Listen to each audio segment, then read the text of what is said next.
Ovo vam je Patrik, Bober 2. Ovako će završiti naš Patrik.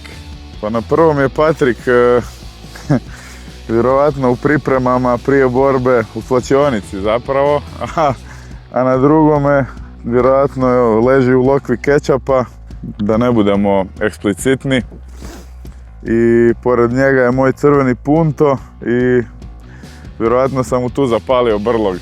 Znači, da ne bi bilo zabune, Patrik je samo u nesvijesti, spava i probudit će se brzo. Eto, samo da ne misle gledatelji da je umro ili da je, ne daj Bože. Eto.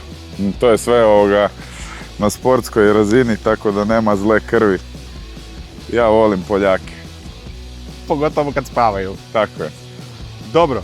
Ima jedna ona dobra stara, ne diraj Poljaka dok spava.